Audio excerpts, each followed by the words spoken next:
இம்மந்திரம் காட்டும் சைவம். சைவ சமயத்தின் முழுமுதற் கடவுள் சிவபெருமான் என்பதையும், சிவ சம்பந்தமுடையது சைவம் என்பதையும், சைவம் சிவனுடன் சம்பந்தமாகுதல், சைவம் தனி அறிந்தே சிவம் சாருதல், சைவம் சிவன் தன்னை சாராமல் நீங்குதல், சைவம் சிவானந்தம் சாயுச்சியமே எனும் மந்திரம் சொல்கிறது. சைவ சமய நெறியாவது சிவனுடன் சேர்ந்து இருத்தல். சிவம் என்பது சைவ நெறிமுறை அறிந்து சிவனோடு கூடியிருத்தல். சைவம் என்பது சிவப்பரம்பொருளோடு தாம் ஒன்றி கலந்து இருக்கிறோம் என்ற உணர்வுமற்று அந்த நினைப்பையும் விட்டு ஒளிந்து இருத்தல். இப்படி சிவத்தோடு சிவமாக கலந்து சிவ சிந்தனையில் சிவானந்தம் பெற்று பரம்பொருளோடு இரண்டர கலந்து நிற்றலே சாயுச்சிய நிலை அடைதலாம். அது மட்டுமல்லாமல் பாச ஞானத்தில் அளந்தும் ஆன்மா எப்படி பசுஞானம் பெற்று பின் பதிஞானம் சித்திக்க சாயுச்சிய முத்தி பெறுகிறது எனும் சைவ சித்தாந்த செம்பொருளையும் இம்மந்திரம் திட்டத் தெளிவாக சொல்வதை காண முடியும். முழுமுதற் கடவுள் சிவபெருமான் என்பதையும், எவ்விடத்தில் அவனை பணிந்தால் பணிபவர் உள்ளத்தை கோயிலாக கொள்வான் என்பதையும் பின்வரும் மந்திரம் உணர்த்துகிறது. நாடும் நகரமும் நல் திருக்கோயிலும் தேடித் திரிந்து சிவபெருமான் என்று பாடுமின் பாடி பணிமின் பணிந்தவன் கூடிய நெஞ்சத்து கோயிலா கொள்வனே.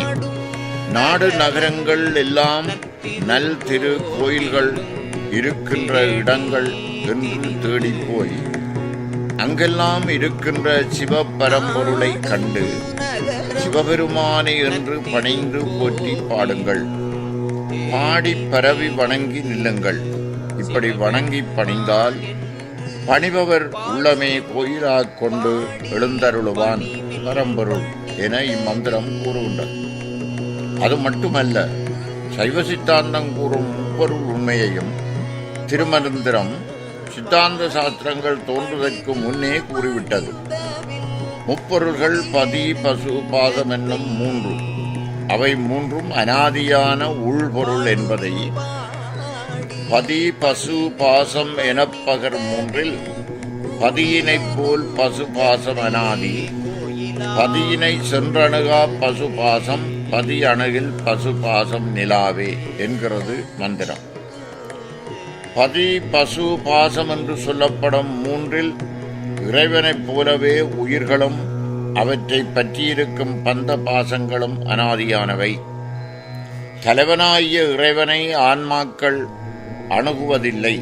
காரணம் அவற்றை பற்றியுள்ள பாசங்களாம்.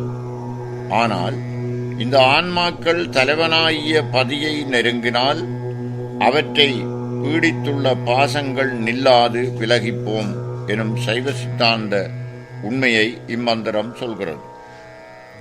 சித்தாந்த நெறி நின்று இறைவனை தொழுதால் சிவம் முத்தி சித்திக்கும். வேதாந்த தெளிவே சைவ சித்தாந்தம். இது காட்டும் பொருள் சிவமே என பின்வரும் மந்திரம் உணர்த்துகிறது. சித்தாந்தத்தே சிவன் முத்தி சித்தித்தலால் சித்தாந்தத்தே நிற்போர் முத்தி சித்தித்தவர். சித்தாந்தத்தே வேதாந்தம் செம்பொருள் ஆதலால் சித்தாந்த வேதாந்தம் காட்டும் சிவனையே. சித்தாந்த வழி நிற்கும் சீடர்களுக்கு திருவடி பேரின்பமாகிய முத்தி காட்டுதலால் சித்தாந்த நெறி நிற்போர் முத்தி இன்பம் பெற்றவர் ஆவர். சித்தாந்தம் வேதாந்தம் என்ற இந்த இரண்டும் உயர்ந்த பரம்பொருளாகிய சிவத்தை பற்றியதாதலால் சித்தாந்தம் வேதாந்தம் என்னும் இரண்டுமே சுட்டுவது சிவனின் காட்சியே எனும் இம்மந்திரம் கருத்து மிக உயர்வானதாகும். இக்கலியுகத்தில் சைவம் சிவநெறி என்றும் சைவ சித்தாந்தம் என்றும் சிவபெருமான் என்றும் சொல்லுவதற்கு கூச்சப்படுபவர்களையும் நமது சமயத்தின் பெயர் எது என தெரியாது தடுமாறுபவர்களையும் பரவலாக காண்கிறோம். இவர்கள் திருமூலரின் திருமந்திரத்தை படிப்பார்களே ஆனால் தம் அறியாமையை புரிந்து தெளிவு பெறுவர். சைவத்தை அறிய மிக தொன்மையான ஆழமான அகலமான நுண்ணிய கருத்துக்களஞ்சியமாயுள்ள திருமந்திரத்தை படித்து வாழ்வின் பயனை பெறுவோம்.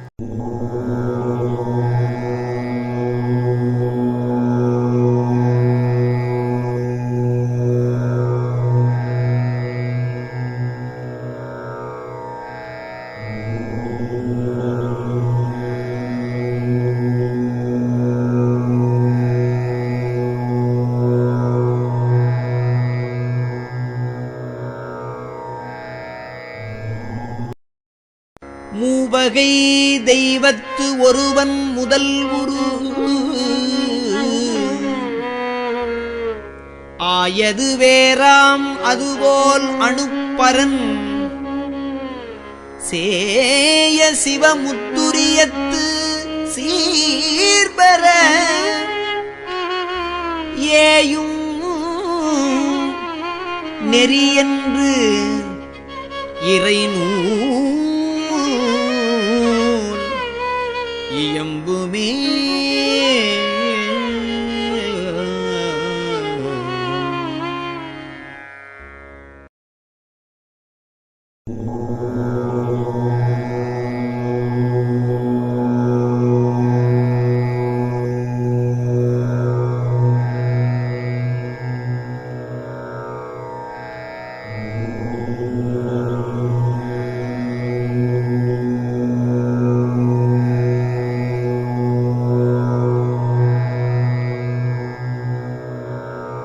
உருவன்றியே நின்றுருவம் புணர்க்கும்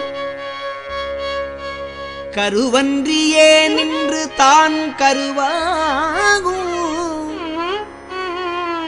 மறுவன்றியே நின்ற மாயப்பிரானை குருவன்றி யாவர்க்கும் கூட உண்ணாதே.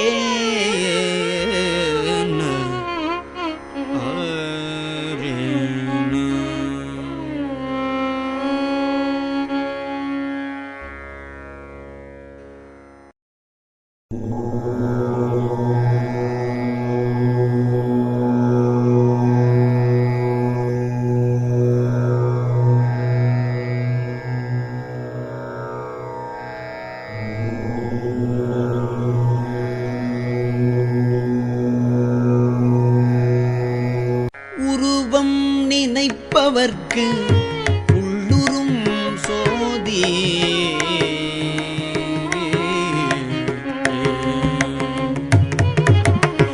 உருவம் நினைப்பவர்க்கு உள்ளுறும் சோதி உருவம் நினைப்பவர் ஊழியும் காண்பர் உருவம் நினைப்பவர் உம்பரும் ஆவர் உருவம் நினைப்பார் உலகத்தில் யாரே.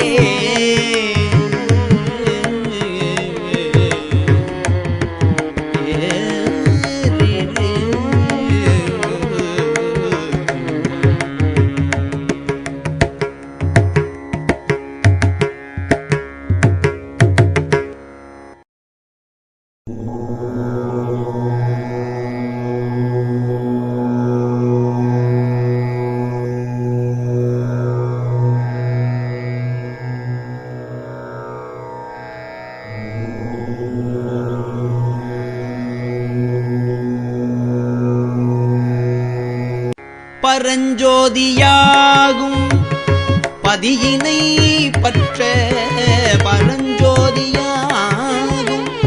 பதியினை பற்ற பரஞ்சோதியன் அழிந்ததன் பின்னை பரஞ்சோதியுள் நான் படிய படிய பரஞ்சோதி தன்னை பறைய கண்டேனே.